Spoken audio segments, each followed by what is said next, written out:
Assalamualaikum warahmatullahi wabarakatuh. Saya Aliana Nurul Izzah, mahasiswa Teknologi Pangan Untirta 2022 dengan NIM 444422034. Pada kesempatan kali ini, saya akan menjelaskan kadar abu dan mineral menggunakan metode gravimetri. Poin pembahasan yang akan dibahas pada kesempatan kali ini yaitu pengertian abu, pengertian mineral, fungsi analisis kadar abu dan mineral, metode gravimetri, prosedur analisis, rumus perhitungan, contoh penerapan, kelebihan, serta kekurangan. Pengertian abu.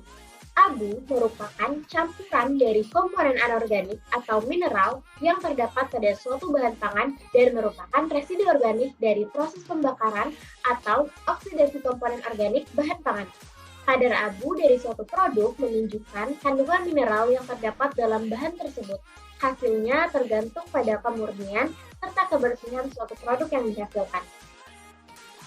Pengertian mineral. Mineral merupakan bagian dari tubuh yang memegang peran yang sangat penting dalam pemeliharaan fungsi tubuh.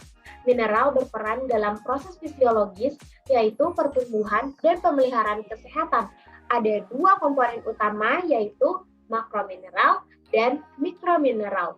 Makromineral adalah mineral-mineral yang dibutuhkan oleh kita dalam jumlah ratusan miligram hingga beberapa gram per harinya. Beberapa mineral yang termasuk makromineral adalah kalsium, fosfor, magnesium, natrium, kalium, dan klorida. Sedangkan mikromineral mencakup mineral-mineral yang dibutuhkan oleh kita dalam jumlah beberapa miligram saja per harinya. Beberapa mineral yang termasuk mikromineral adalah besi, zinc, mangan, selenium, tembaga, iodin, dan kronium. Mineral sebagai golongan mikronutrien dibutuhkan dalam jumlah sedikit oleh tubuh kita. Namun, jika kadarnya tidak mencukupi, tentu akan mengganggu sel-sel tubuh dalam menjalankan fungsinya. Kebutuhan mineral dalam tubuh manusia adalah hal penting yang harus dipenuhi sesuai dengan kondisi tubuh masing-masing orang. Fungsi mineral bagi tubuh adalah sebagai pendukung metabolisme tubuh, mengatur keseimbangan kadar air, dan untuk menjaga kesehatan tubuh. Fungsi analisis kadar abu dan mineral yaitu pertama, menilai kualitas dan keamanan pangan.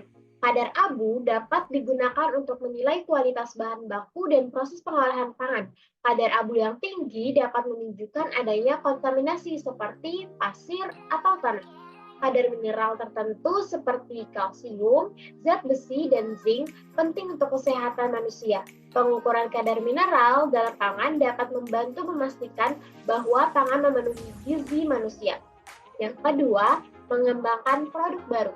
Kadar abu dapat digunakan untuk mengembangkan produk pangan baru dengan karakteristik yang diinginkan, seperti warna, tekstur, dan rasanya.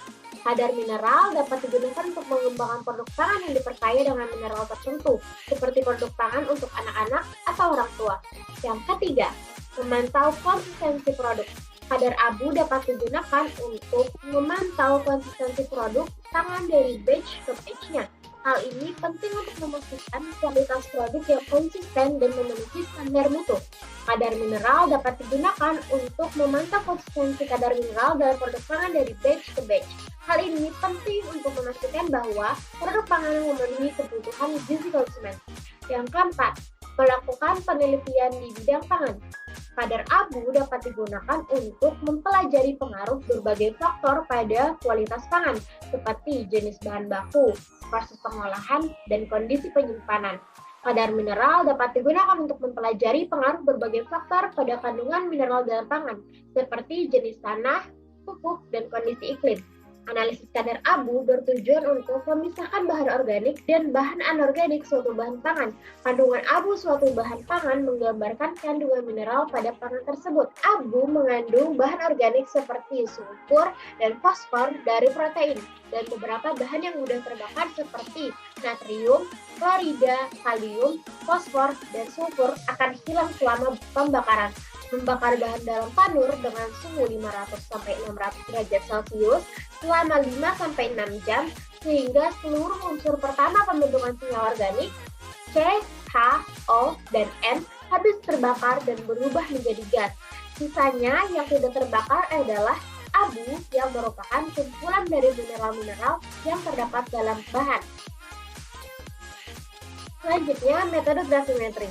Pengertiannya, gravimetri merupakan analisis kuantitatif berdasarkan pada pengukuran bobot suatu unsur atau senyawa tertentu yang biasanya digunakan untuk menentukan total mineral sebagai abu pada bahan. Prinsipnya yaitu didasarkan pada selisih berat sebelum dan setelah perlakuan pengabuan yang diberikan. Suhu optimal yang digunakan untuk menghasilkan abu pada produk pangan adalah 600 derajat Celcius dengan waktu pembakaran selama kurang lebih 5 jam. Prosedur pengukuran kadar abu dan mineral menggunakan metode gravimetri yang pertama yaitu mengkonstankan cawan. Cawan di oven, kemudian didinginkan, lalu didiamkan di desikator selama 5-15 menit, kemudian ditimbang hingga beratnya konstan. Jika belum konstan, maka cara tersebut diulangi kembali hingga konstan. Yang kedua, preparasi sampel. Sampel yang digunakan harus dalam bentuk bubuk, sehingga harus dihaluskan terlebih dahulu. Kemudian, dituangkan ke dalam cawan yang telah konstan, lalu ditimbang. Yang ketiga, pengarangan. Pengarangan di sini dapat menggunakan kompor atau hot plate. Sampel dibakar hingga membentuk arang yang berwarna hitam. Yang keempat, pengabuan. Pengabuan di sini menggunakan tanur dengan suhu 500-600 derajat Celcius selama 5-6 jam hingga sampel berbentuk warna putih. Yang kelima, konstankan cawan dan sampel. Setelah pengabuan, cawan dan sampel didinginkan terlebih dahulu, kemudian dimasukkan ke desikator selama 5-15 menit, lalu ditimbang hingga beratnya konstan. Jika belum konstan, maka cawan dan sampel dimasukkan ke oven, kemudian didinginkan, lalu didiamkan di desikator, kemudian ditimbang hingga beratnya konstan. Yang keenam, perhitungan kadar abu dan mineral menggunakan rumus kadar abu dan mineral metode gravimetri. Rumus perhitungannya yaitu kadar abu atau mineral sama dengan W1 dikurang W2 per W kali 100%, di mana W adalah bobot cawan kosong dan bobot sampel, W1 adalah bobot cawan kosong, W2 adalah bobot cawan kosong dan abu, semuanya dalam satuan gram.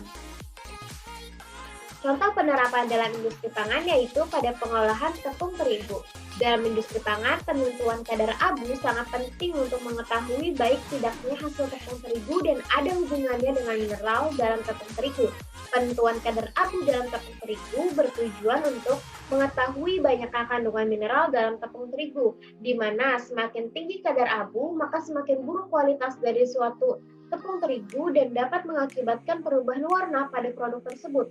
Semakin rendah kadar abu dalam produk terigu, maka akan menyebabkan tingkat kestabilan adonan dari tepung terigu semakin baik.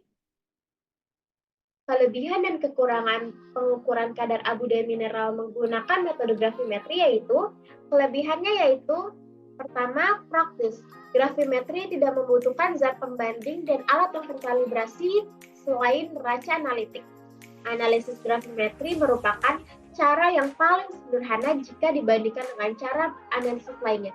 Hal ini disebabkan karena kandungan zat hanya ditentukan dengan menimbang langsung massa zat tersebut yang telah dipisahkan dari zat lainnya.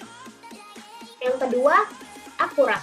Metode ini dapat menghasilkan hasil yang akurat jika dilakukan dengan benar. Kemudian, serbaguna. Metode ini dapat digunakan untuk mengukur kadar abu mineral dalam berbagai jenis bahan pangan. Kekurangannya yaitu lama. Metode ini memerlukan waktu yang panjang. Pengabuan dalam metode gravimetri dapat memerlukan waktu yang relatif panjang, yaitu beberapa jam untuk mendapat hasil yang akurat. Yang kedua, mahal.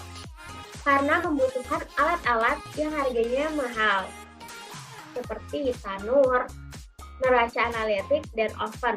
Hal ini memerlukan investasi yang signifikan. Yang ketiga, menghilangkan elemen volatil. Selama proses pembakaran, beberapa mineral dan senyawa organik dapat menguap, menyebabkan hasil yang lebih rendah dari kadar abu dan mineral yang sebenarnya. Hal ini terutama berlaku untuk mineral yang mudah menguap seperti karbonat, klorida, dan nitrat. Yang keempat, menyebabkan interaksi mineral dan kurs atau cawan. Penggunaan cawan yang tidak sesuai dapat menyebabkan interaksi dengan komponen mineral yang dapat mengurangi akurasi hasil analisis. Oleh karena itu, harus digunakan cawan dengan bahan porselen untuk meminimalisir interaksi antara mineral dan cawan. Sekian dari saya, terima kasih telah menyaksikan. Mohon maaf jika ada kekurangan. Wassalamualaikum warahmatullahi wabarakatuh.